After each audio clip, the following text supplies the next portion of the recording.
Hello, class. Welcome to week 3 of BMN 510 Church History.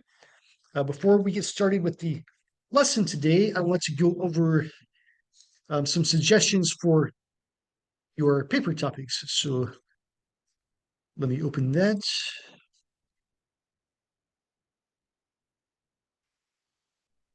Okay, so this is for the research paper. And so you can choose one of these following topics, one only, to research and write about. Now, it's not required that you pick one of these topics. You're also free to choose a different topic that relates to the class. These are just some suggestions to help you if you're having trouble deciding on a topic. So again, the paper should be 5 to 7 pages long. And that includes 1 page for the title page, 3 to 5 pages for the body of the paper, and 1 page for the bibliography. So the body itself, only 3 to 5 pages. The paper should use at least 5 sources, and you should follow a recognized academic style for citations.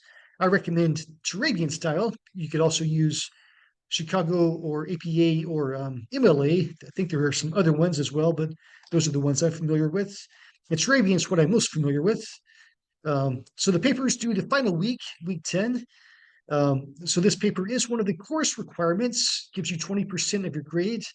It does not replace any weekly attendance assignments. So don't turn in something for this paper this week and expect that this is your attendance assignment. This is the paper. It's not an attendance assignment. I'll go over some samples of the Turabian guide in a future lesson, maybe next week or in 2 weeks. So these are 15 suggested topics I've given you. First is the split between Judaism and Christianity. Number 2, the development of the Bible and formation of the canon. Number 3, the development of the church's teaching on the Trinity. Number 4, the development of the church's teaching on the person of Christ.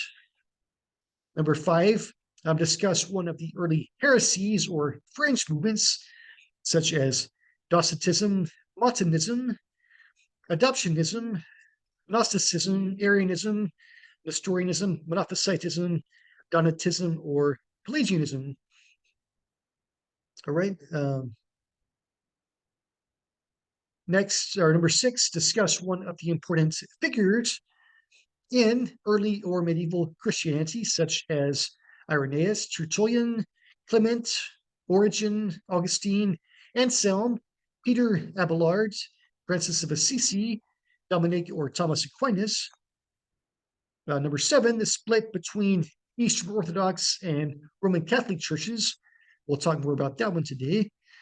Number 8, the conversion of Constantine and the Roman Empire to Christianity. We talked about that last week. Number 9, the life and theology of Martin Luther, John Calvin, or Ignatius Loyola. Number 10, the Catholic Counter-Reformation. Number 11, the history of one of the major Protestant denominations. Number 12, the history of global missions. Number 13, the ministry of John Wesley. Number 14, the history of Christianity in the United States. And number 15, Christianity in the non-Western world or in a specific country, such as China, Japan, Korea, Thailand, Vietnam, or the Philippines. So those of you from one of these countries, or if you are from another country, you might want to choose your own country to write about. All right, so those are some suggestions, but pretty much anything related to church history is something you can write about. If you have any questions, you can ask me, or if you think of a topic you want to run by me, go ahead and email that to me, and I'll give you my approval if I think it's a good topic. All right, now let's get into the actual lesson for today. This is lesson 3. We'll continue chapter 2. We'll start with Augustine, the great teacher of the West. The truly great original thinkers of the church in the first centuries were all Easterners, with the exception of the North African Tertullian, the father of Latin theology at the turn of the 3rd century. Yet the last great ancient theologian was a Westerner, another North African named Aurelius Augustine, bishop of Hippo in modern Algeria. He was born in the mid 4th century and died in 430 during the Vandal siege of Hippo. Although his mother, Monica, attempted to raise Augustine as a Christian, he rejected the church and the Bible as a young man because he thought that Christianity was just for the simple. It was only after a difficult intellectual and moral quest that he became a Christian and accepted baptism. Baptism, again, is the initiation into the Christian life, being dunked or in water or in some way having water applied to you. So, on the basis of his remorseful writing in his book, The Confessions, he is generally um, considered to have led a wild youth. Um, However, this judgment may be an exaggeration. So he talks about his, especially his sexual indiscretions, or what we would think of it, or what he would describe as immorality. But despite going through these adolescent problems, or these problems during his adolescence, at the age of 17, he settled down to live with a woman whom he deeply loved and remained faithful to her for 14 years until his mother broke up their household and arranged a socially advantageous marriage. So, despite, however, immoral he wanted to sound, in some ways he was still faithful to that woman that he lived with. Now, while teaching in Milan, Augustine was impressed by its bishop, Ambrose. Ambrose's sermons aroused Augustine's interest by their eloquence, intelligence, and philosophical orientation. And Ambrose and his group of Neoplatonic theologians, those are Christian theologians who followed, or Neoplatonic, or people that followed Plato's philosophical views.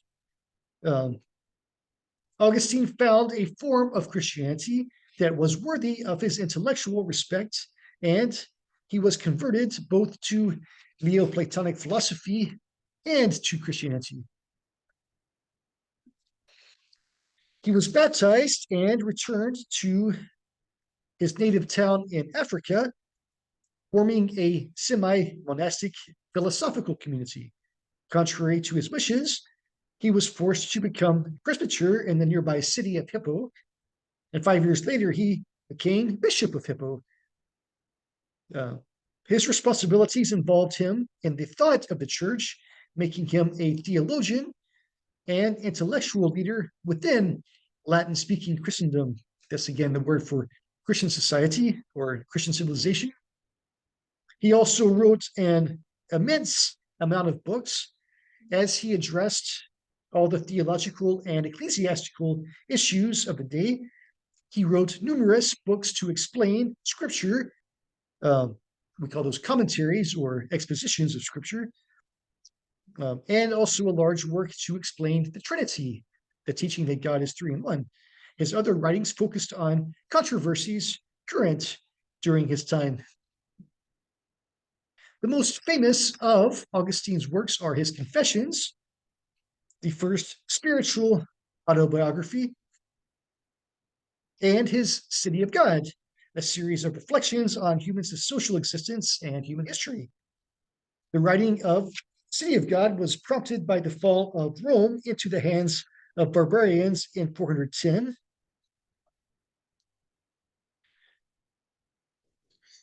And the cry of dismay it raised for both pagans and Christians. People thought Rome was the eternal city, and they wondered why or how Rome could fall to barbarians, or why God would let it fall. So pagan Romans argued that the fall of Rome was due to the punishment of the traditional gods of Rome 4, turning to the Christian God.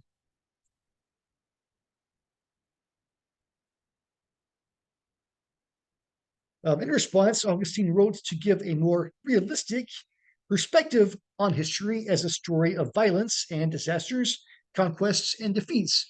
So basically saying that no human civilization can last forever, and it's not right for them to blame the conversion, the fall of Rome on Rome's conversion to Christianity. So he also offered a sense of hope for the future based on the purposes of God. So to summarize, basically there is an eternal city of God, but in heaven, but on earth there's the city of man, and so the city of man always goes through conquests and disasters, and every human civilization is prone to fall. So only the city of God lasts forever. All right, we'll turn now to Asian and East African Christianity. This might be exciting for those of you that are from Asia, especially, or if any of you are from East Africa. We'll see the history of Christianity in these parts of the world in the early centuries. We tend to think of it as tend to think of Christianity as a Western religion, but it's not true, as we'll see. So in this section, we will survey the persons and events leading to the separation of the early Christians and the history of Christians in Asia and East Africa after the separation. So first of all, let's note an Asian religion. Christianity is a religion native to Asia, which spread to East Africa and to other regions almost immediately. Yet the broad and enduring history of Christianity in these regions has often received little attention in the study of church history, which tends to focus on Christianity in the West. Christianity had reached Rome by the middle of the 1st century AD, and within a few centuries, it had become so closely associated with the Roman Empire, it should be Roman Empire, that Western church historians have tended to make that relationship their primary concern. The remoteness of the region of the Upper Nile, the eastern border with the Sassanid, which means the Persian Empire, and the breaks or breaches in fellowship caused by doctrinal developments all led to the separation of Asian and East African Christians from Western Christians. In the 7th century, the Arab conquests resulted in limited contact between Eastern and Western Christian leaders. Amid all these changes, Asian and East African Christians prospered, developing a rich history of missionary activity, literature, and church organization. While Western Christians struggled to recover from the invasions of the Germanic barbarians and the collapse of classical civilization, Eastern Christians were translating classical Greek writings and carrying the message about Christ further into Asia and Africa. The story of Asian and East African Christianity covers events that correspond to the early and medieval eras of Western church history, especially the events after the Council of Ephesus in the year 431, when doctrinal developments contributed to divisions. We will describe the history of Asian and East African Christians by major cultural groupings. So we're going to cover several different Asian and African cultures. But first, let's look at relating East to West. Since the history in this section will encompass roughly 12 centuries and the vast territory of Africa and Asia, an overview of the region and its common events may prove helpful in relating the different Christian groups to one another. So 5 important centers of activity arose among early Christians. Number 1, Edessa Nispis in northern Mesopotamia on the eastern border of the Roman Empire, where the Christians spoke Aramaic. Number 2, Antioch on the eastern shore of the Mediterranean, where the Christians spoke Aramaic and Greek. Number 3, Alexandria on the Nile Delta, where the Christians spoke Greek and Coptic. Number 4, Constantinople or Byzantium, the East Roman capital on the waterway between the Mediterranean and the Black Sea, where the Christians spoke Greek. And number 5, Rome, the ancient heart of the empire, where the Christians spoke Latin. All right, so we're going to cover a lot of names during this section. Don't worry about memorizing all these names. There's way too many. There'll be a few important ones that I'll emphasize, and then next week I will give you a study guide that will either have or you'll have to find the names, and those will be what's on the test. So don't worry about learning everything. I'm just covering an overview of all of this for our lesson today. Now, in ancient times, Roman imperial administration held these distant regions together, and administrators could usually communicate in Greek. And 293, the Emperor Diocletian established a tetrarchy, a system with 4 rulers under himself. 2 rulers served in the eastern half of the empire, and 2 served in the western half, guaranteeing that imperial leadership would be readily available to all areas of the empire's vast territory. Unfortunately, these 4 rulers fought with one another after Diocletian's death. Constantine won and issued an edict of toleration, providing freedom of religion for citizens of the empire.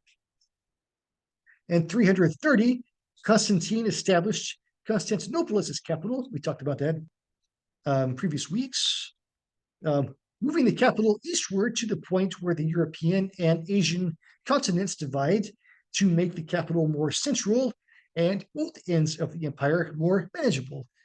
But this change also divided the empire under 2 administrative capitals, the Old Rome and the New Rome, which was Constantinople. We'll move now to early Syrian Christianity. During Peter's sermon on the day of Pentecost, which you see in the Bible in Acts chapter 2, he listed Jews and Jewish converts or proselytes from the east. A large number of Israelites had populated these regions during the Assyrian and Babylonian exiles in the 8th and 6th centuries BC. So the Jewish people had been scattered to all these places for centuries before the time of Christ.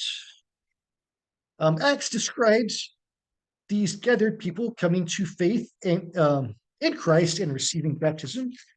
So these Jewish groups that had spread to all these different regions and even gaining converts, they still came to Jerusalem for the festival, and that's where they heard Peter preach and came to faith in Christ, received baptism, so becoming Christian, after which they would presumably return to their homes with the message of Christ.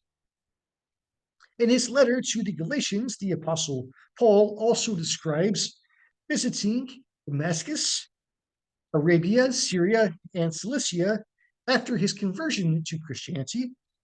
Acts further describes Antioch, the Roman Empire's gateway to Syria and the East, as a center of early mission activity. However, the story of the book of Acts then turns to the West, though Christianity also spread in the East.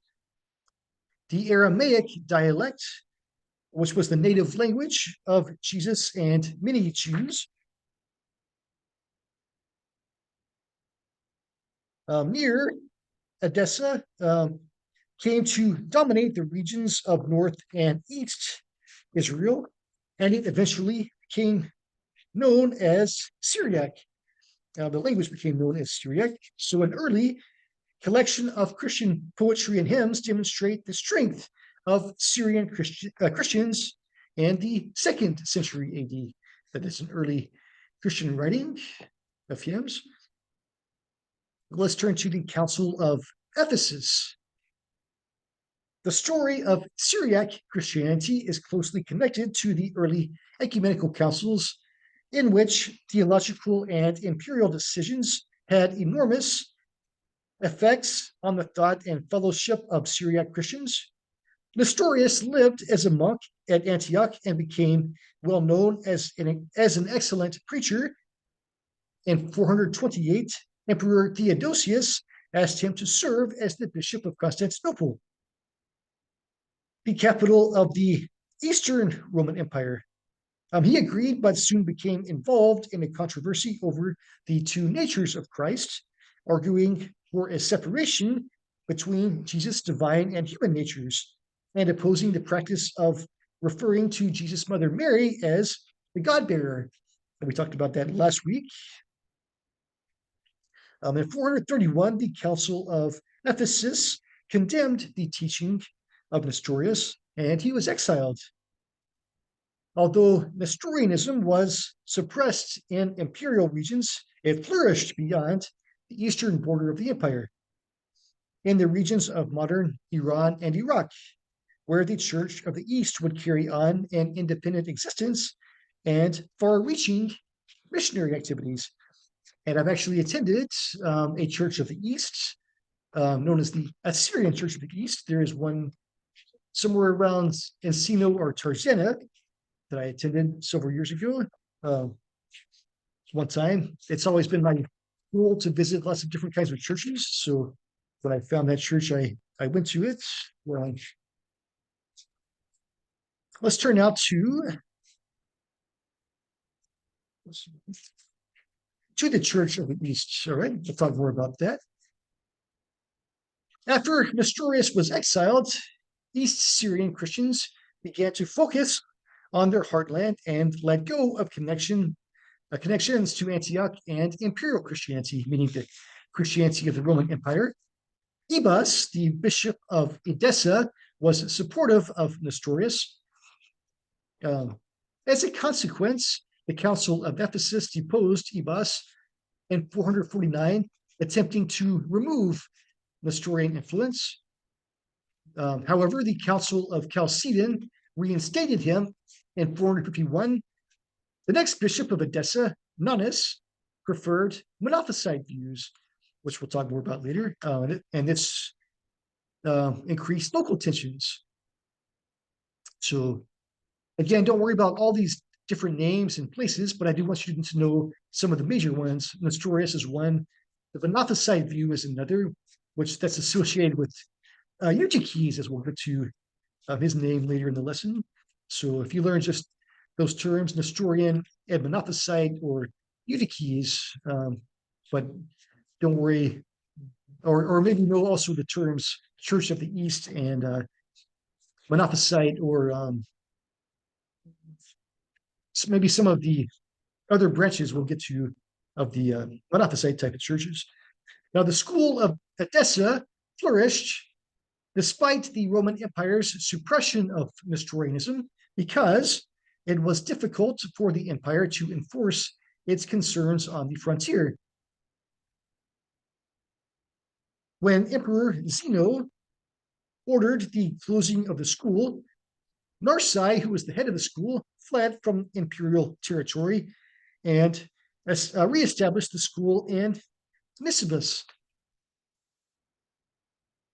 The school of Nisibis flourished under the leadership of Narsai and Bar Samas, becoming a renowned center of learning for centuries. An important student of the school was Abraham of Kashgar, who spent time in Egypt and instituted important monastic reforms among the Nestorians. Let's look at missionary expansion. The spread of Syrian missionaries is one of the most amazing aspects of their heritage. They spread quickly along the eastern trade routes. Syriac-speaking congregations existed in Malabar in southwest India from the 6th century. The year 635 is a significant moment in Christian missionary efforts. In that year, a Chinese ruler named Taisung welcomed a Nestorian missionary, and that was Alopen, a Persian monk. Uh, so Alopen presented the scriptures to the Chinese ruler, who was impressed with its teaching and urged its use throughout his kingdom. Uh, Monasteries were built, and Christianity became well established in Western and Middle China.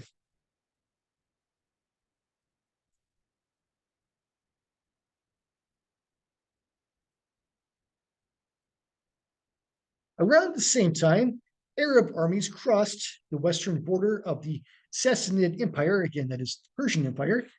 They took control of Mesopotamia. The Nestorians welcomed the change. By 657, the entire Sassanid Empire had fallen to the Arabs. Amid these changes, a Nestorian monk named Isaac became bishop of Nineveh around the year 676. His life and writings proved influential among his fellow Nestorians. In the 8th century, the Abbasid Caliphate rebuilt Baghdad, which is in Iraq, near the location of the old Sassanid capital. The Muslim caliph settled there. Um, so, caliphate refers to Muslim leaders, by the way. So, the Muslim caliph or leader settled there, and the capital also became the home of a thriving Nestorian community.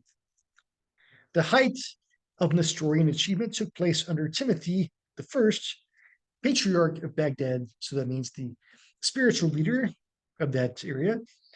Timothy renewed the strength of the church, leading to the expansion of the mission in China and the conversion of a Turkish king to Christianity. The Caliph Al Mamun founded the House of Wisdom in Baghdad, where most of the scholars were Nestorian Christians who preserved and translated classical works into Syriac and Arabic. The Nestorians' learning also enabled them to serve in positions within the government.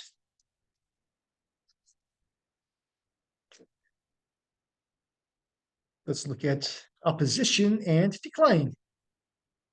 In the 9th century, the policies of Chinese Emperor Wu Sung led to a change in opportunities for the Nestorians. He ordered that the priests and monks must return to ordinary secular life and service. After the Caliph Al-Mu'tasim brought Turkish bodyguards into his palace, the Turks rose to power.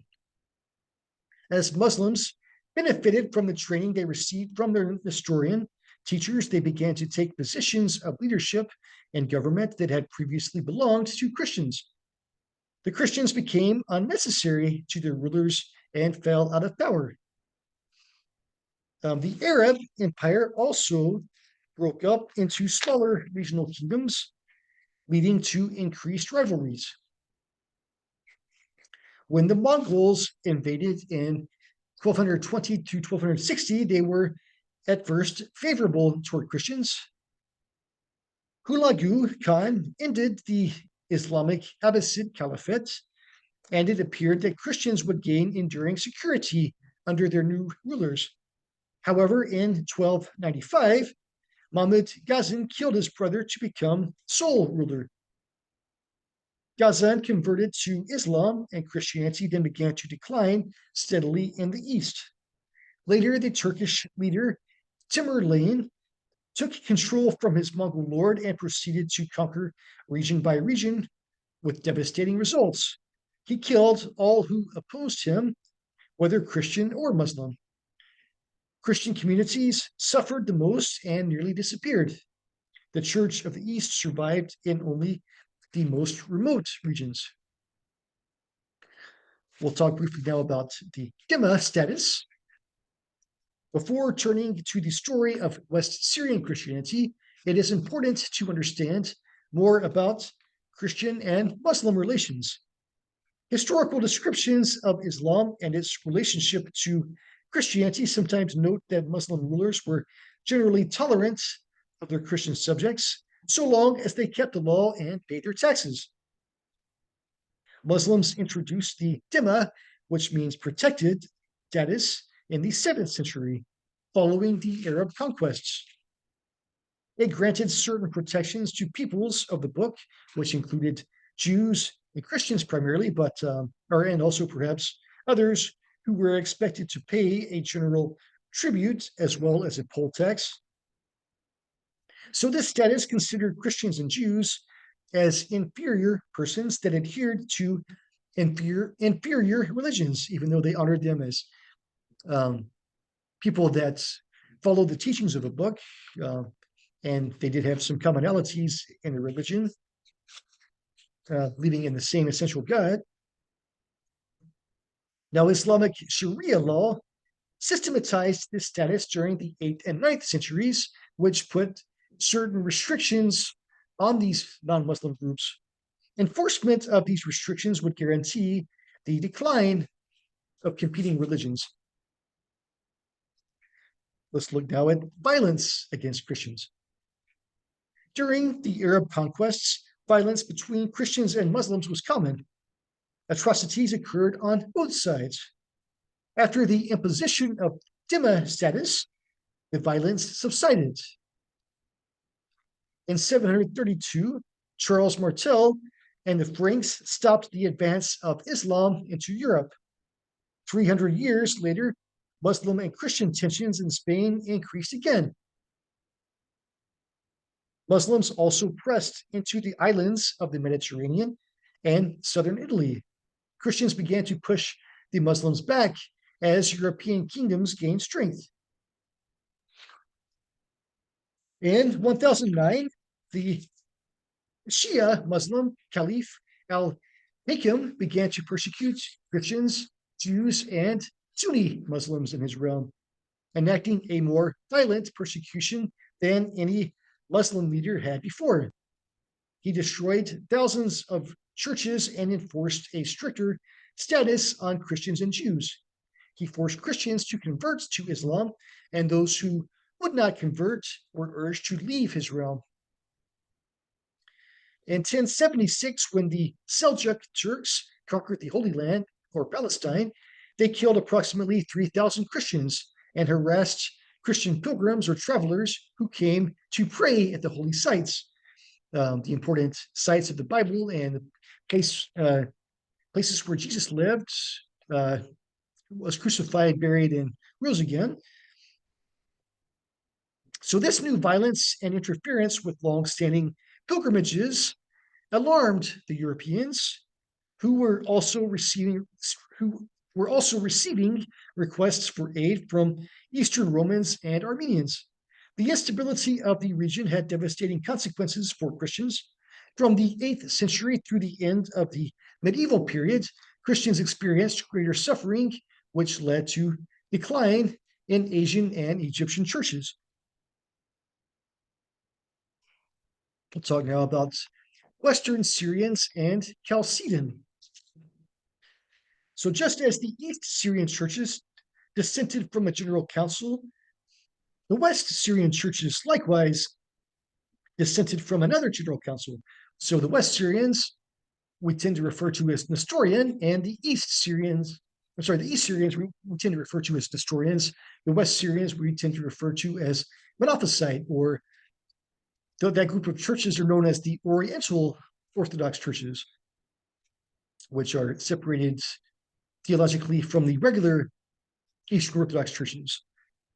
All right, so decisions and events in 451 resulted in the alienation of Syriac as well as Coptic Christians. So Syriac Christians in Syria, but all Coptic are Christians in Egypt. So the Council of Chalcedon was called to deal with the teaching of Eutyches. That's one name I want you to remember, Eutyches and, again, Nestorius. Those are probably the two most important names from this part of the lesson. Augustine was also important earlier, keep him in mind, but for this part, keep in mind Eutyches and Nestorius. So Eutyches was a monastic leader at Constantinople who sharply opposed the teaching of Nestorius. So they are kind of at the polar opposites or the extremes in their different views. So Eutyches emphasized that Christ had only one nature after his incarnation, meaning after he became human. The council condemned his teaching, Eutyches' teaching, as contrary to Scripture and exiled Eutyches. As with the condemnation of Nestorius, the condemnation of Eutyches did not settle the matter for all Christians in the empire. Some dissented or disagreed, believing the teaching of Chalcedon came too close to the teachings of Nestorius. Misunderstandings followed as theologians continued to debate the relationship to the divine and human natures of Christ. So again, Nestorius, just to summarize the views from we talked about last week, Nestorius essentially said that Christ had these two natures, divine and human, but there's a total separation. Eutyches reacted so much to that, he said, no, Christ has just one nature, combination of divine and human, but essentially the divine overpowers the human. All right, so in 482, Acacius of Constantinople and Peter Mongos of Alexandria issued a document intended to unite those who adhered to the Chalcedonian position and those who disagreed with them. Though Emperor Zeno supported their efforts, the Bishop of Rome, Felix III, rejected the document, resulting in a break of fellowship between Rome and Constantinople. That's known as the Acacian Schism. Though Emperor Justin I resolved the schism for many imperial regions, Christians in regions on the border of the empire retained their belief in the theology of Christ's one nature, taught by Eutyches and Cyril of Alexandria, and that's known as Monophysitism. So we'll see. Let's turn now to Melkites, Jacobites, and Maronites. After the Council of Chalcedon, which upheld two natures of Christ united into one person, kind of a midway between those other two extreme positions. So after that council, Christians and the Eastern Roman Empire grew increasingly distinct from one another. Those who held to the Chalcedonian formula became known as Melkites. That's a word that means imperial. They're Christians that accept the theology of the empire. The Melkites were often of Greek descent or spoke Greek and were concentrated near the Mediterranean coast, closer to the heart of the empire. Some Melkite leaders persecuted those who did not accept the decision of Chalcedon, meaning either the Nestorians or the Monophysites. And they persecuted them with measures that could be quite extreme, such as forcing them to receive communion from a Chalcedonian service, a worship service that was served the bread and wine symbolizing Christ's body and blood, and then burning to death those who refused. Theodora I, the wife of the Emperor Justinian I, advocated on behalf of the non-Chalcedonian Christians and convinced her husband to attempt reconciliation with them. While the efforts ultimately failed, they prevented imperial Christians from conducting more severe persecutions of non-Chalcedonian Christians in Syria. And this would be probably the Monophysite group known as the Syrian Orthodox Church. I've actually been to one of those also in Glendora, not too far from here, or not too far from Diamond Bar, where the other school where I work.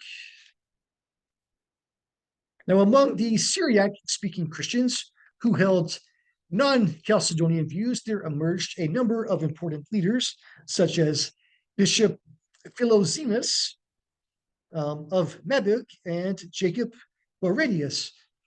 So Jacob traveled throughout the Eastern Roman Empire, teaching and strengthening the non-Chalcedonian churches. And as a result of his efforts, the majority of West Syrian Christians came to call themselves Jacobites. Another West Syrian group is the Maronites, who trace their roots to the 5th century Pharaoh, a monastic leader and priest. The Maronites became a distinct group. They agreed that Christ was God and man who had one will after his incarnation, but this view was rejected by the Third General Council of Constantinople. During the Arab conquest, John Marrow, a different man, he served as bishop to the Maronites, leading them to the security of the Lebanon mountains. And if this is the same group I'm familiar with, they eventually became part of the eastern branch of the Roman Catholic Church, and I've attended one of their services, one of their churches, somewhere around Beverly Hills, I think. Before the 7th century Arab conquests, the Jacobites were an underground movement resisting imperial persecution. The Arabs did not concern themselves with distinctions among the various Christian groups within the territory they conquered. All groups were subject to the taxes and restrictions.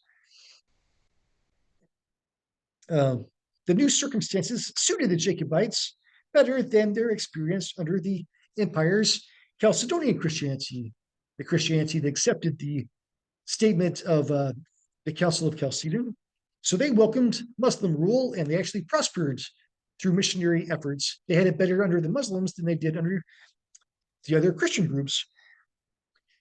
The first important Jacobite of this era was Marutha, who served as the head clergyman of the Persian region from 629 to 649 and guided his people to a peaceful transition under the new rulers. The next important Jacobite leader of the era was Jacob of Edessa, who wrote numerous theological writings and helped reform the monasteries. Bishop Severus Sebokht made the monastery of Kinishir the center of Jacobite education. Dionysius of Telamar visited troubled congregations and interceded for the Bashmiric Copts who had rebelled against Arab rule, though his efforts failed to prevent bloodshed.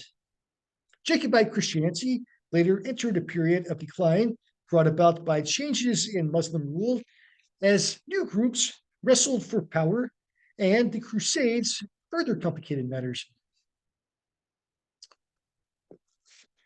Let's look at the Jacobite renewal. In the 12th century, conditions improved for the Jacobites, in part because of the leadership of three important figures. Dionysius bar Celebi served as bishop of Barash and Amid and wrote extensive biblical commentaries and theological works.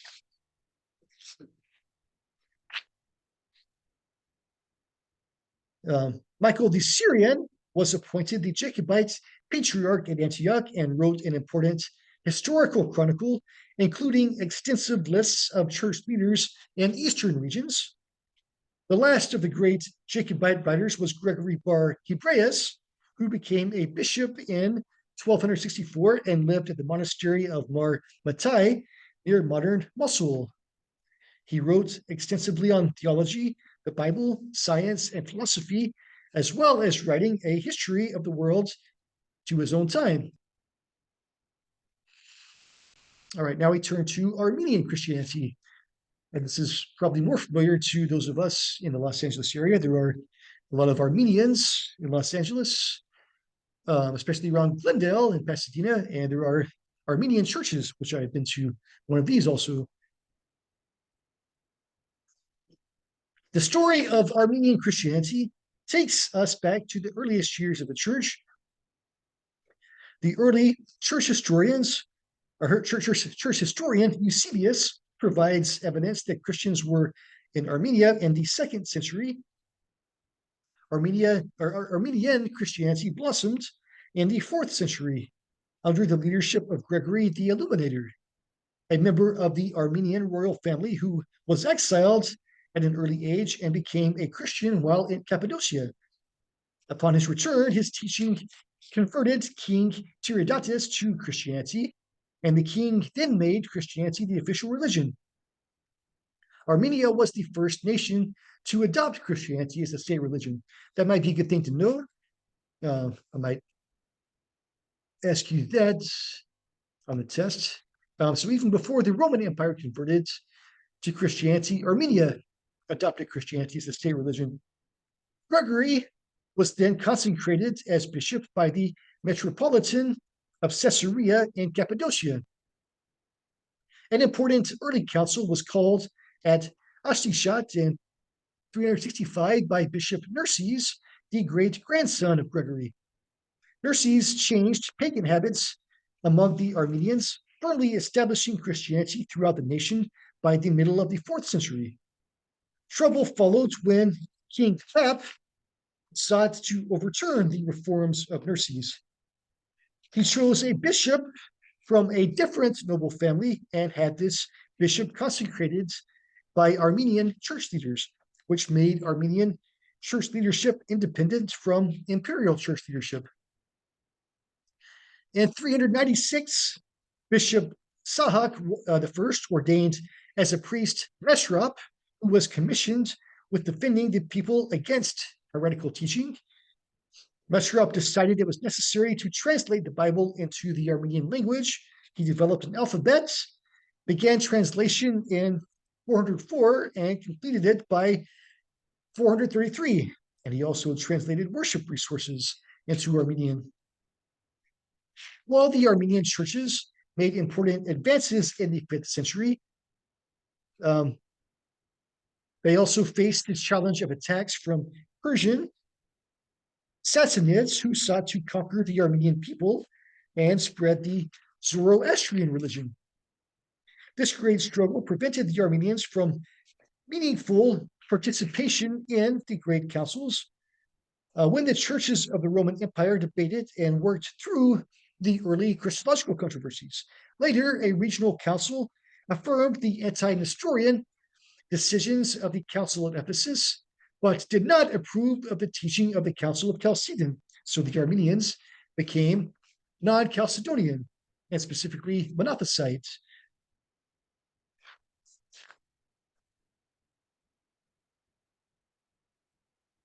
When the Arabs conquered the Middle East, Armenia became a vassal state to the Caliph. The Armenians grew content with Arab rule and continued to reject Roman interference in their church affairs. The Synod of Manzikert in 726, led by Havhanas Adzan, again rejected Chalcedonian teaching, and Havhanas requested religious freedom for his people. In 862, Zacharias again rejected efforts from Photius of Constantinople, who sought to reunite the Armenians with the Church of Constantinople. The Synod of Chirigavin confirmed Zacharias' decision. Relations with the Arabs did not remain completely peaceful. Armenian church leaders had to plead with the caliphs or the Muslim leaders on behalf of their people, as local conflicts caused Arab leaders to exploit or injure the Armenians. The rise of the Seljuk Turks in the 11th century brought still greater challenges and threats. The Eastern Roman emperors also pushed into the area as they found opportunity. In 1071, at the Battle of Manzikert, the Turks defeated Emperor Romanus Diogenes and took full control of Armenia, which suffered increasing division. Armenian leaders and people became dispersed from one another as the Turks settled among them. Let's look at the Crusades briefly. We'll probably go into more detail about the Crusades next time, but we'll take a quick look today as far as this affects our today's topics. So before the Crusades started, the Armenians had reached out to Western leaders for help against the Turks. by sending a bishop to meet with Gregory VII. Gregory had unsuccessfully attempted reconciliations with Eastern churches and a unified campaign against the Turks. Urban II, that was the Pope or the leader of the Roman Catholic Church, uh, he proclaimed the First Crusade in the year 1095. During the oversight of Constantine I, that's not the Emperor Constantine, but the Armenian church leader, who was active from 1221 to 67, Armenian church leaders sought a united resistance from Latin, Greek, and Syrian Christians against the Seljuk Turks, but such an effort was never accomplished. Despite negotiations with the Western Roman churches over the next few centuries, the majority of Armenians remained non-Chalcedonian, or they held their Monophysite views and did not accept the theological creed of the Council of Chalcedon. Unlike many other Asian and North African Christian groups, the Armenians found encouragement in the Crusaders from the West. The daughters of the Armenian nobility and leaders of the Crusades even intermarried, but the relationship between the two powers was not without turmoil, and this can be seen in the removal and killing of Philip of Antioch, who had a chance to become king of Armenia, but he refused to convert to Armenian theology. He held the Chalcedonian views. At the close of the medieval period, the warlord Tamerlane and the Turks dominated the Armenians, who maintained their profession of Christianity in the face of great suffering. Armenians today take great pride in their Christian history and perseverance. Okay, let's turn to early Coptic Christianity. Again, that's Coptic is the term for the Egyptian Christians. Archaeological evidence confirms that Christians entered Egypt at a very early date. Alexandria, which had been a center of Judaism, soon became a leading Christian community and remained so throughout the ancient and Arabic periods, though the Arab conquest limited Alexandrian Christians' contact with churches in Europe. Egypt was the home of great Christian thinkers whose views competed with early Gnosticism and Greek philosophy. Clement of Alexandria and Origen, we mentioned them in previous weeks. So they taught at the city's school, which was characterized by allegorical interpretations. So they read the Bible and especially the Old Testament and saw sort of hidden meanings in the words or stories or teachings, or things they could use to point toward Christ. Sometimes these made sense, other times they were kind of fanciful. Athanasius and Cyril were among the most famous leaders of the early church as they defended doctrine at the early councils and provided influence in composing creedal statements. Christians of Alexandria spread into the upper valley of the Nile, in part because of imperial persecutions. It was also in these regions that early monasticism flourished. Antony and Pachomius drew many Egyptian Christians into the wilderness to practice quiet, meditative lives in isolation or community. So these were the early monks and leaders of the monastic movement. Their practices soon spread to other regions of the ancient world. After Cyril of Alexandria served as patriarch, Dioscorus I became bishop and used his influence to support the doctrinal views of Eutyches at a council at Ephesus in 449. We mentioned that earlier. We're coming back to this again. So Eutyches' view, again, opposing the idea that Christ had two natures after his incarnation. This view was ultimately known as Monophysitism, as I mentioned before. This word means one nature, 101, and phys is nature. So monophysite, one nature. So this view was upheld by Dioscorus and others at the council. The majority also supported the primacy of Alexandria over other regions overseen by a bishop, or other territories, we'd say. And this led to a quick response from other church leaders who didn't like these ideas, or didn't appreciate this attempt for them to gain more authority for Alexandria. So they came to regard the Synod of Ephesus as a rubber council. We would say like a fraud, or a fake council, that did not truly represent the entire church. It was just these local group that got together, group with similar views, but did not represent the whole church, and they tried to get their own way. So committed this sort of crime. That's why they called it the rubber council. So Dioscorus was deposed and exiled by the Ecumenical Council of Chalcedon, which overturned the rubber council, or the Council of Ephesus. But he was ultimately honored as a saint by his fellow churchmen in Egypt. So this dispute over the natures of Christ and church authority led to a formal break between churches of the Roman Empire and churches of Egypt. So the churches of the Roman Empire accepted the Chalcedonian view. Churches of Egypt are one branch of the Monophysites, or the Oriental Orthodox churches. So following the Council of Chalcedon, Protorius, who was favored by imperial leadership, was appointed Bishop of Alexandria by brutal imperial action. However, the Copts appointed their own bishop, Timothy Alurus.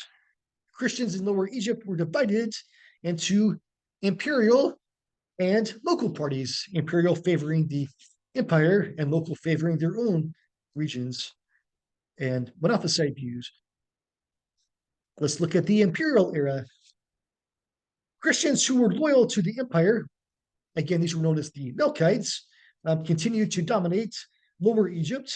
They were of Greek descent, in contrast to the local Coptic Christians who opposed the imperial decisions. In 457, Proterius was murdered while imperial leadership was occupied with the invasion of the Vandals in North Africa. As sole bishop, Timothy Alurus was able to strengthen the hold of Egyptian views and interests. Emperor Zeno soon appointed a new bishop named Timothy Seleucus, and when Timothy Alurus died, the Copts elected Peter Mongos as bishop.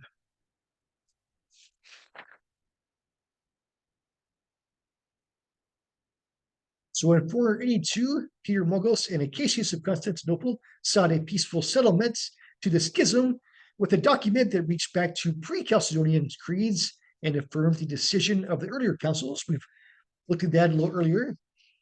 Again, broader tensions between Bishop Felix of the Third of Rome and Acacius of Constantinople hindered official progress on the document and led to the Acacian schism between Rome and Constantinople. As we've seen, bishops of Constantinople approved the document, providing the opportunity for non-Chalcedonian teaching in the Eastern Empire.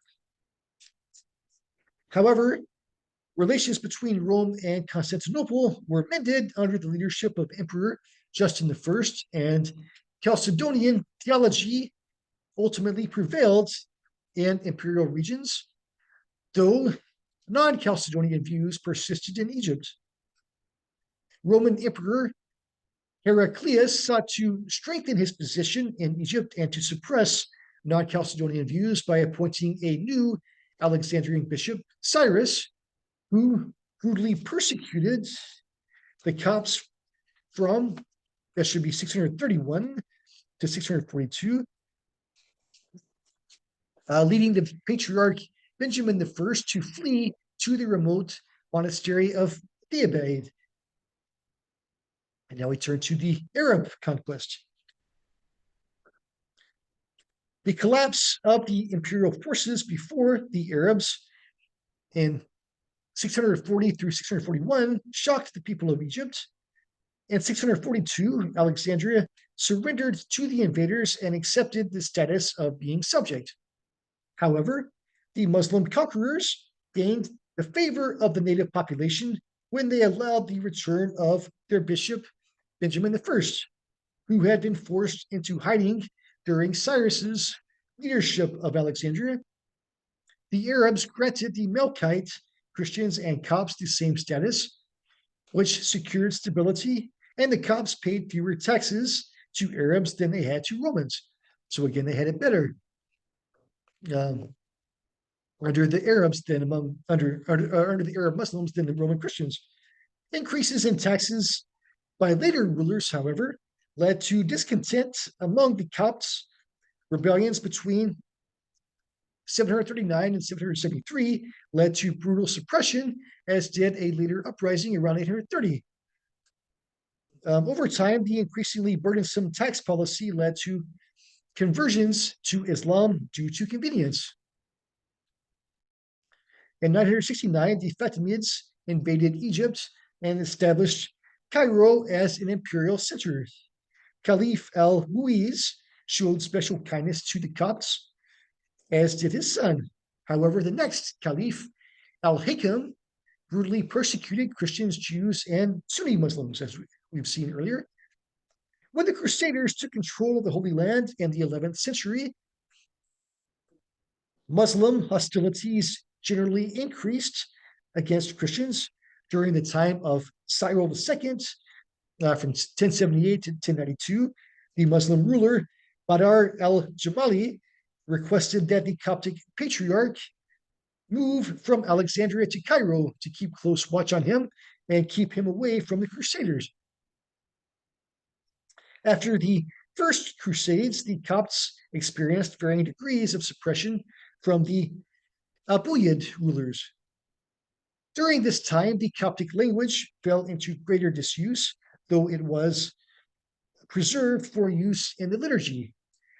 The later years of Mamluk and Turkish rule were also difficult, and the survival of the Copts in the face of centuries of Muslim dominance is remarkable. And I think there is a Coptic church also in Glendora. I've driven by it, but have not attended a service there. However, I have attended an Ethiopian church. Let's look at Ethiopian Christianity. And this is somewhere in Los Angeles. There's multiple ones, I think. Ethiopian Christianity. Though the book of Acts describes the conversion of a high-ranking Ethiopian eunuch in the 1st century, there is little record of the progress of Christianity in Ethiopia afterwards. The next report describes the 4th century missionary activity of Frumentius and Odysseus, who were Syrians from Tyre. These two men befriended the Ethiopian ruler, who adopted Christianity for himself, preparing the way for the conversion of his people. Athanasius of Alexandria consecrated Frumentius as the first bishop of the Ethiopians, establishing a long-term relationship between the Ethiopians and the Coptic Christians. Once again, there is a period of silence about the history of Ethiopian Christianity until reports about 9 monks from the Greek region of the Roman Empire who introduced communal monasticism to the Ethiopians around the year 480.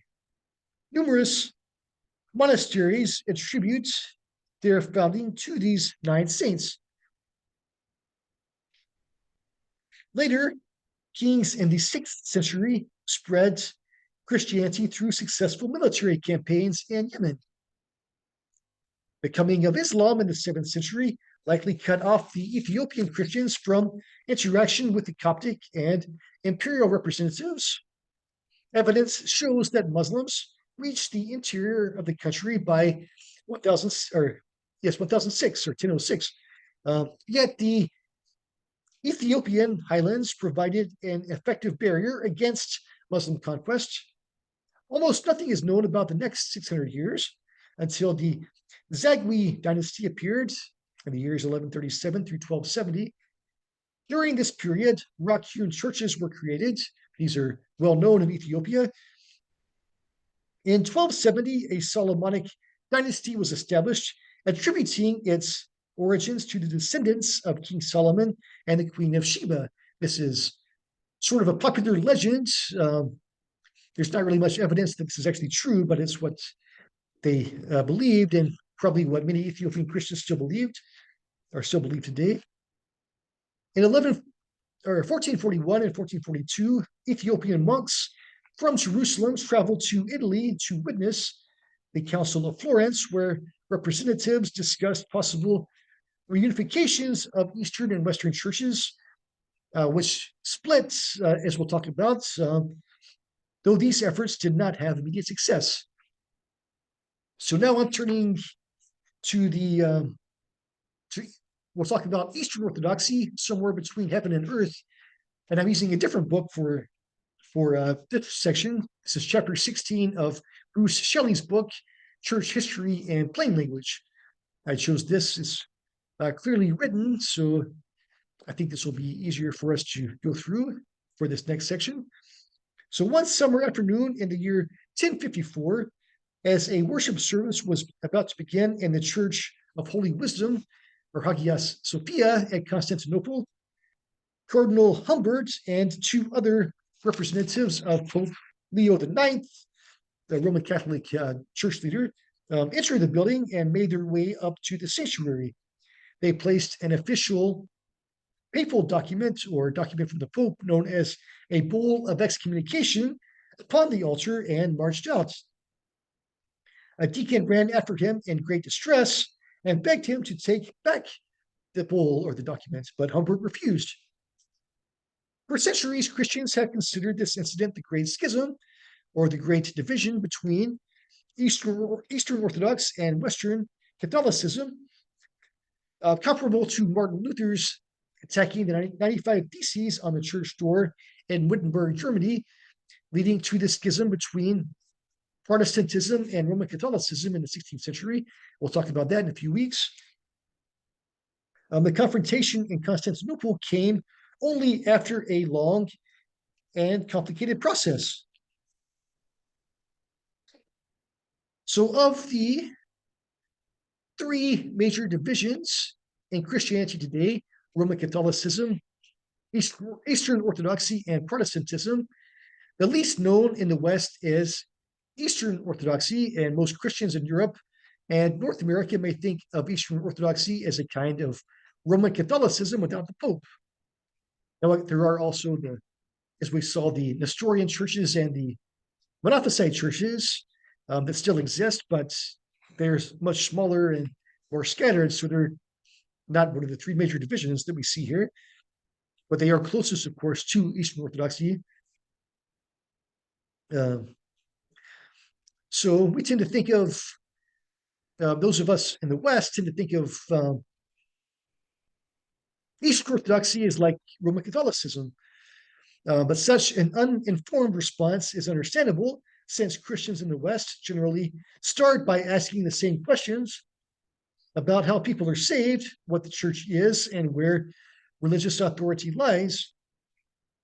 Protestant and Catholic Christians simply disagree about the answers to these questions. But in Orthodoxy, however, the questions themselves are not the same. Orthodoxy reflects a distinctive history and a unique culture. So we'll look at the clue to Orthodoxy. What is Eastern Orthodoxy? Today, it is about 15 distinct churches, mostly in Eastern Europe, bound together by a common faith and a common history. The best starting point for understanding Orthodoxy is probably its holy images, called icons. I've been also to a Greek Orthodox church. You see in all these churches, you see the images called icons. The Orthodox believer who enters a church to attend services goes first to the iconostasis, the wall of paintings that separates the sanctuary from the main hall, and kisses the icons before taking his or her place in the congregation. An Orthodox believer considers these images of Jesus and the saints not the works of a human artist, but as manifestations of a heavenly ideal. They are a kind of window between the earthly and heavenly worlds. In Orthodoxy, the idea of image is the key to understanding the ways of God with humanity. Since men and women are created in the image of God, each human carries the icon of God within them. There is a sharp difference between Eastern Orthodoxy and Western Christianity, or which includes Roman Catholicism and Protestantism. Western Christians are inclined to understand their relationship to God in legal terms. The primary problem they address is guilt from sin, that's a legal concept, and how a person's guilt can be addressed to gain salvation. Later, Protestants and Catholics divided over the answers to this question, but not the question itself. The same sense of legal order is reflected in Roman Catholicism's view of the papacy. According to Rome, Jesus Christ established on Peter a jurisdictional supremacy for the whole church, a theory which at one point made the Pope the supreme ruler, not only of the church, but of the world. We'll get into that maybe the next week or two as well. Orthodoxy represents an interesting contrast to Roman Catholicism. The great theme of Orthodox theology is not legal standing before God, but the incarnation or embodiment of God and the recreation of human beings to reflect more of God's image. Sin is seen not as a violation of the legal relationship between God and humanity, but as decreasing the image of God. Salvation, therefore, consists of the restoration or perfection of the full image of God within people. Christ, the incarnate God, came to earth to restore the icon of God in humanity. The major themes of Orthodoxy then are rebirth, recreation, and the transfiguration of men and women, or transformation to reflect that glory of God. The church is seen as the mystical body of Christ, constantly renewed by the Holy Spirit.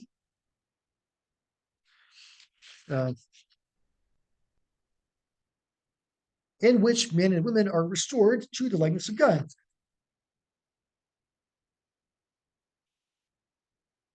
Orthodox believers call the process theosis or deification. While the language of becoming gods troubles Western believers, Orthodox believers do not claim that believers become God in the sense of becoming Father, Son, or Holy Spirit, but they use the language to picture the transformation of believers to become fit companions for eternal communion with God and in God, or sort of reflecting God's glory and being united to God. Athanasius pictured Jesus fully sharing in the corrupted world of humans so that we can fully share in the incorruptible fellowship of God.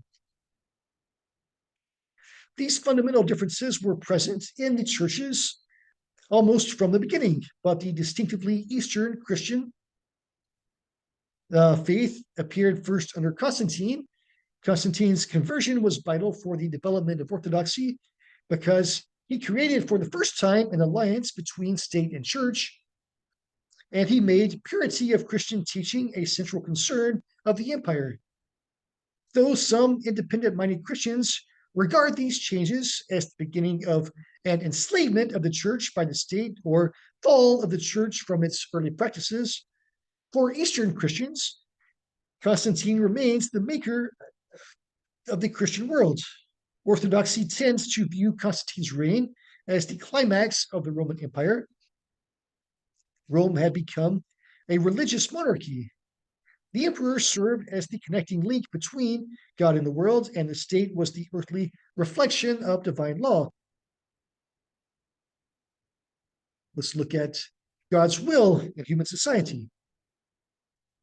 This meant, however, that Constantine was converted not as a man, but as an emperor.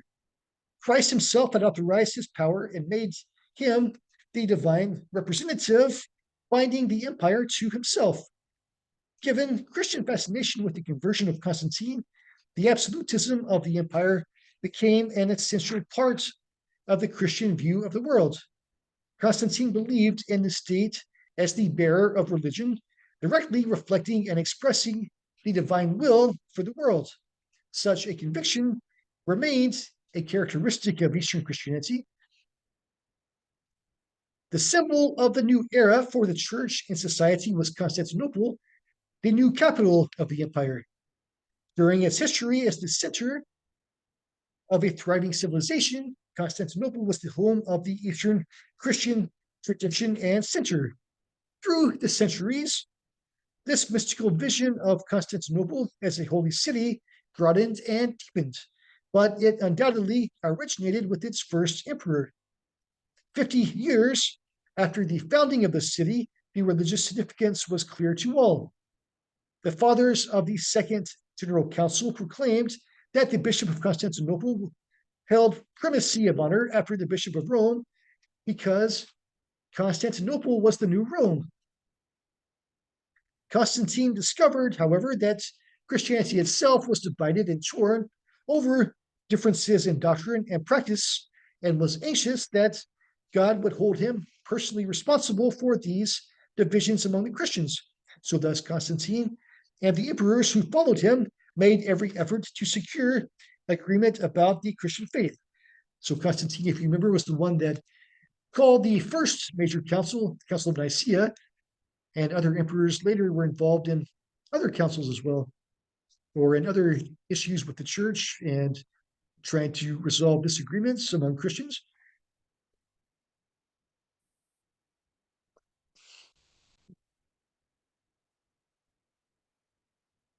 Constantine adopted a procedure already developed by Christians to settle differences of opinion at a local or regional level. He called the leaders of the entire church to assemble in his presence to agree upon and define the correct tradition. From the First General Council of Nicaea in 325 to the seventh, 787, it was the emperor who called the council and presided over it. Eastern Christians today place great emphasis on these 7 general councils. The history of the councils, ranging over 5 centuries, gave us the writings of the fathers and the creeds, but the struggle to attain the truth also heightened the role of state power as the councils took on political aspects and ceased to be purely a church matter. Indication that the East and West were headed in 2 diverging directions came in 395 when Emperor Theodosius the Great divided the empire between his 2 sons. Honorius received the West and Arcadius the East. Though theoretically the empire continued to be one state, in practice the East and West inevitably separated. We'll look now at Justinian and the removal of boundaries. Clear evidence of the Byzantine character of Eastern Christianity appeared under a second powerful emperor, Justinian, who came to the throne in 527. Under Justinian, the unique Byzantine blend of Roman law, Christian faith, and Greek philosophy developed, and Byzantine art expressed the distinctively Eastern form of Christianity. Byzantine, again, is another word for Constantinople, the Byzantine Empire, or the Eastern Roman Empire. Now, when Justinian rebuilt and consecrated Constantine's Church of Holy Wisdom, or Hagia Sophia, he proclaimed that he had outdone Solomon, who we know was from the Bible was the builder of the ancient Jerusalem temple. Contemporaries saw it as a link connecting God and human beings on earth. Mosaic artwork honored Constantine and Justinian, who brought to completion Constantine's plans and defined the future course of Eastern Orthodoxy. Justinian never distinguished Roman state tradition from Christianity, considering himself to be completely a Roman emperor and just as fully a Christian emperor. He always felt himself to be the servant of God and the executor of his will, and the empire to be the instrument of God's plan in the world. While the early church considered itself a body or a new people incompatible with any other people, in official Byzantine teaching, the state was compared to a body or community established by God. So, thus, the old boundaries between the church and world were gradually eliminated, and the Christian community was increasingly united with Byzantine society as a whole. Any awareness that the church was radically alien to the world and empire disappeared. A fragile balance between these major elements in Eastern Christianity, the power of the Christian emperor, the state concern over the purity of doctrine, and the belief in icons as windows into the unseen world, all fell into chaos during the iconoclastic controversy. Let's talk about this conflict over icons. At the surface level, the conflict was a disagreement over the use of icons. At a deeper level, it was a disagreement over which things were sufficiently sacred. From the 6th century, the church and imperial government encouraged the development of both Christian icon making and the honoring of monastic holy men, not realizing that multiplying icons and exalted individuals would make people confine their devotion to local shrines and figures, potentially falling into idolatry, or worshiping icons or holy men rather than God, comparable to the way the emperor's icon in ancient Rome was revered as if the emperor himself were present. During Justinian's reign, the emperor erected a huge statue of Christ over the Bronze Gate, the main gate of the imperial palace in Constantinople. By the end of the 6th century, icons of Christ and the Virgin Mary, Jesus' mother, replaced the imperial icon in many situations. Early in the 8th century, however, Emperor Leo III launched an attack on the use of icons, arguing that the emperor's defeats and losses of the previous century were comparable to God's punishment of Israel for idolatry, as the Ten Commandments had forbidden graven images or using images. And so he argued that this was essentially idolatry. Before the end of the 7th century, feeling against icons developed and spread.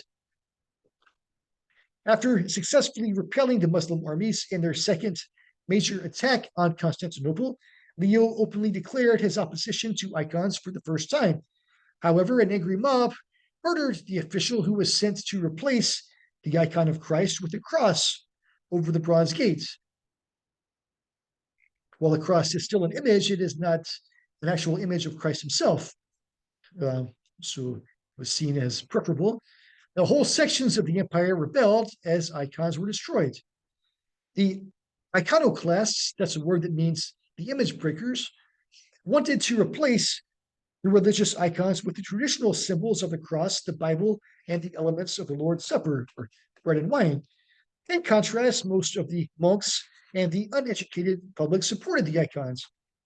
The theologian John of Damascus explained that an icon's only significance is as a copy and reminder of the original. Although it was wrong to worship an icon, the presence of an icon of Christ could instruct and assist the believer in the worship of the true Christ. So essentially, he's saying you're not actually worshiping the icons, but the icons point you to Christ. You worship him. So with these arguments, John enabled the acceptance of the icons of Mary, the apostles, the saints, or holy people of the past, and even the angels. All of these were used to educate people regarding these important figures and point people to the events of the Bible or important events of church history. The iconoclastic controversy lasted for over a century before the movement was condemned by the Seventh General Council of 250 bishops that assembled in Nicaea in 787. The position of John of Damascus was accepted. Iconoclasm, however, was not so easily dismissed or not so easily eliminated. Strong iconoclastic tendencies remained in Asia Minor, and among the professional military class. But the intensity of the controversy subsided during the 9th century, and the rulings of the Seventh Council were confirmed by a synod in 843. So now we turn finally to East against West. Through these years, differences between the Orthodox Church in the East and the Catholic Church in the West widened. The doctrines and practices of the two halves of the Christian Church slowly drifted apart.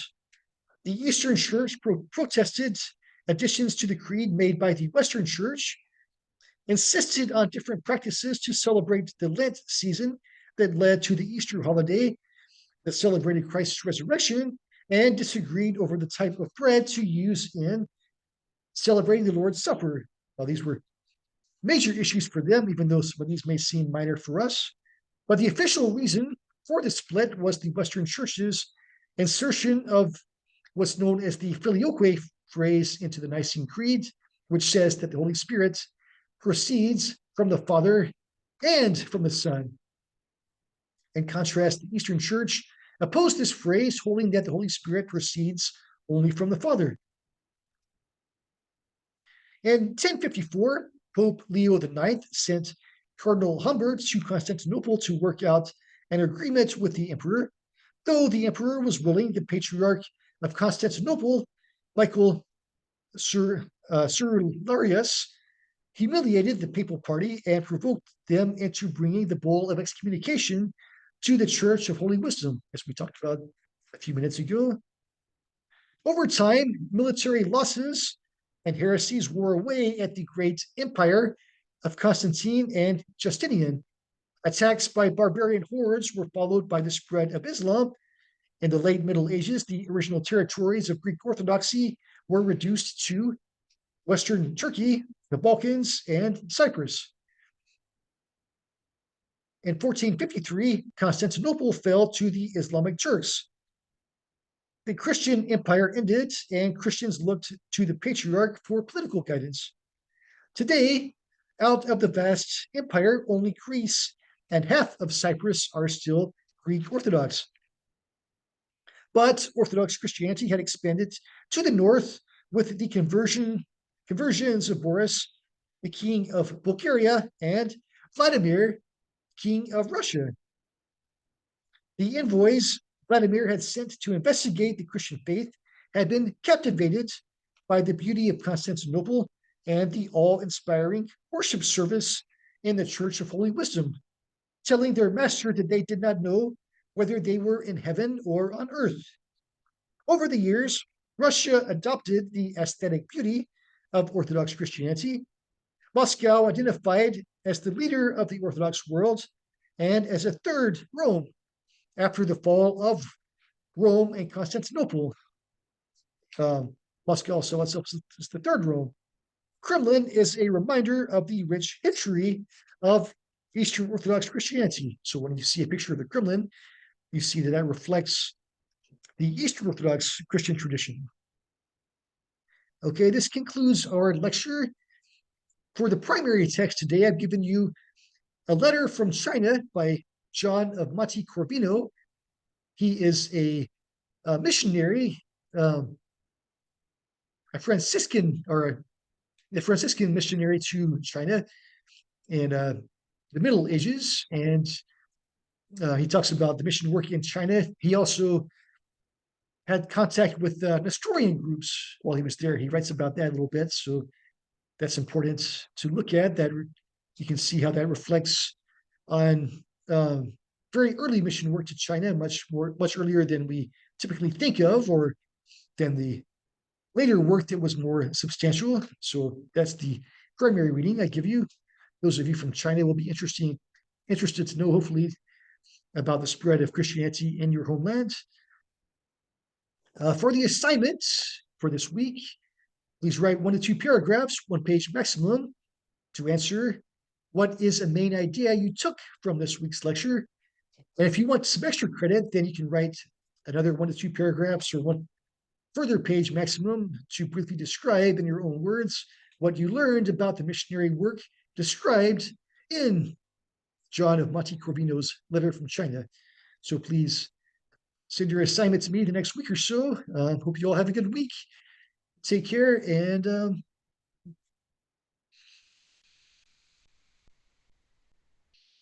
take care. We'll see you next week.